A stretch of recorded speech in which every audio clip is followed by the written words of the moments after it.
مسلسل باب الحارة يعد أشهر مسلسل في الوطن العربي، وله شعبية كبيرة حتى هذا اليوم، وبالأخص أجزاؤه الأولى. وقد تم عرض المسلسل لأول مرة عام 2006، وتم نال شهرة واسعة جدا. واليوم بعد 19 سنة دعونا نعرض لكم كيف أصبحوا الممثلين الذين قاموا بالأدوار الرئيسية.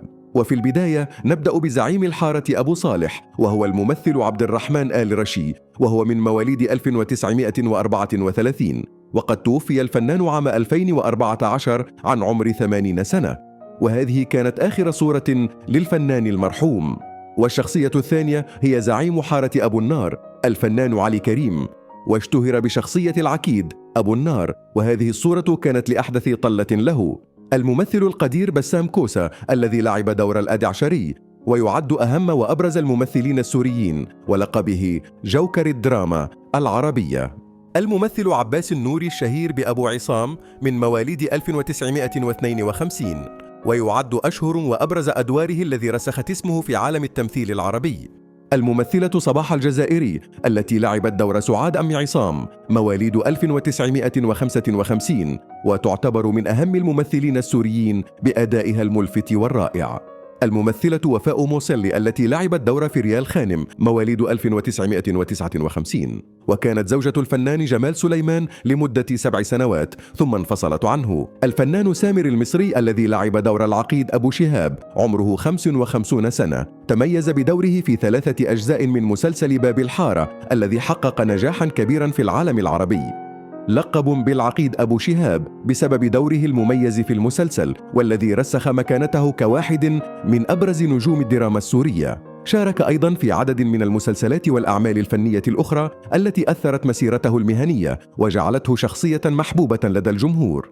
الممثل محمد قنوع الذي لعب دور سعيد، سهر أبو عصام في المسلسل من مواليد 1973 وتوفي عام 2023 عن عمر 50 سنة، وكانت وفاته صدمة كبيرة في عالم الفن. وبدايته الفنية كانت في المسلسل الشهير مرايا، وهو نجم شاب ويحظى بمحبة عالية من الجمهور وأصدقائه الفنانين، وهذه كانت آخر صورة للفنان المرحوم.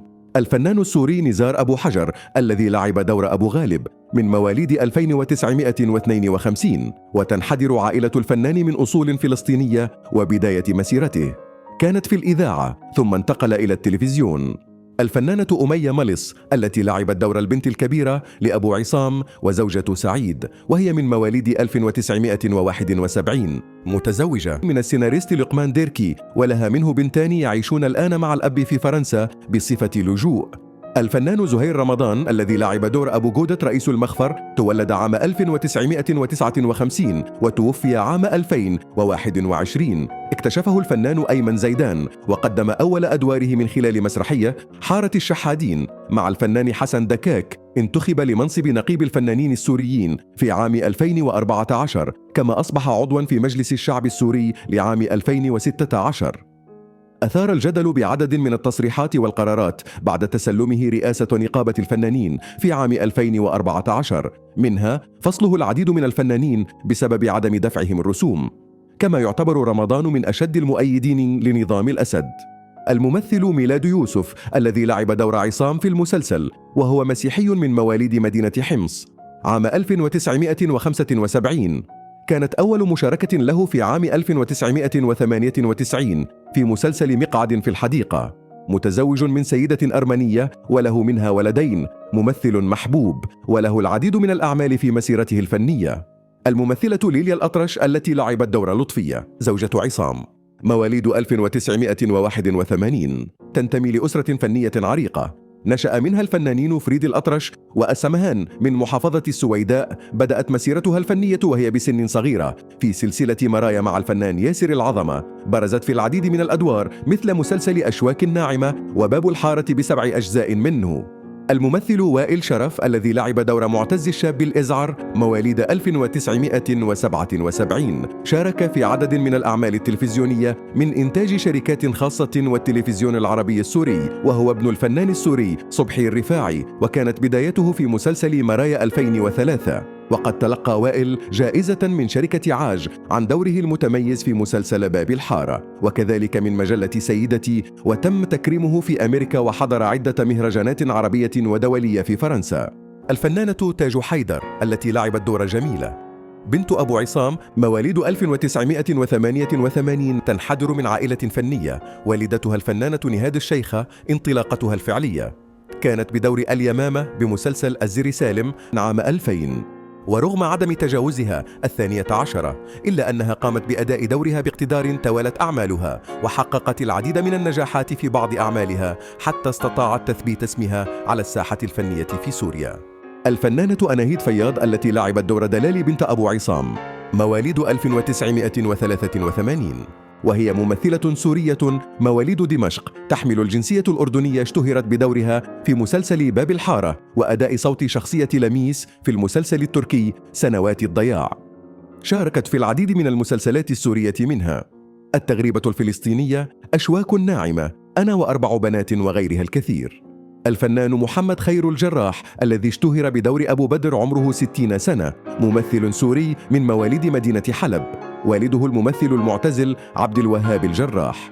اشتهر بأداء الأدوار الكوميدية، ومن أشهر تلك الشخصيات شخصية أبو بدر في مسلسل باب الحارة. بدأ مسيرته الفنية في العام 1996 من خلال مشاركته في مسلسل أيام الغضب. الفنانة هدى شعراوي التي اشتهرت بشخصية أم زكي داية الحارة عمره 87 سنة، وبدأت مسيرتها الفنية عبر مسلسل إذاعي بدور فتاة صغيرة، وتعتبر من أوائل الفتيات اللواتي عملن في الإذاعة السورية. كما شاركت بالغناء فيما بعد في العديد من الأعمال التلفزيونية حيث تمتلك موهبة الغناء. الفنان عادل علي الذي لعب دور الشيخ عبد العليم عمره 59 سنة قام بالعديد من المسلسلات أهمها الخوالي، والذي اشتهر فيه بتأدية دور الوالي، وباب الحارة والذي اشتهر فيه بتأدية دور الشيخ عبد العليم. الفنان حسام الشاه الذي لعب دور عبد صبي الحمام عمره 50 سنة، خريج المعهد العالي للفنون المسرحي، وله عدة تجارب وأعمال في الإذاعة وفي السينما والمسرح والتلفزيون. له أكثر من تجربة في الدبلاج، ومنها المسلسل الكرتوني شووت حيث لعب دور حارس المرمى وليد، ومسلسل نور، ومسلسل سنوات الضياع التركي. الفنانة ديمة الجندي التي لعبت دور زهرة الصبية الخرسة عمرها 49 سنة، بدأت علاقتها بالتمثيل والعمل الفني، ذلك عندما اختيرت للمشاركة بمسلسل الطويبي إلى جانب الفنان أيمن زيدان. كانت متزوجة من المخرج فراس دهني، وهو أيضا والد ابنتها تيا، إلا إنهما انفصلا في عام 2013. شقيقتها هي الإعلامية لانا الجندي. الممثلة ماسة الجمال التي لعبت دور الطفلة هدية حفيدة أبو عصام عمرها 26 سنة، بدأت التمثيل بسن 6 عندما شاركت بمسلسل ليالي الصالحية، إلا أن شهرتها كانت في مسلسل باب الحارة هدية حفيدة أبو عصام خلال 7 أجزاء الأولى منه. وشاركت أيضا في مسلسلات مثل الولادة من الخاصرة، بنات العيلة، وظهرت في برنامج بمقابلة حصرية حيث صرحت عن معاناتها مع مرض السكري، وأكدت: حبيبي تركني لأني مريضة وما بجيب ولاد. وإلى هنا ننتهي من هذا الفيديو، ونتمنى منك وضع رأيك بالتعليقات لأنه يهمنا، ولا تنسى الاشتراك في القناة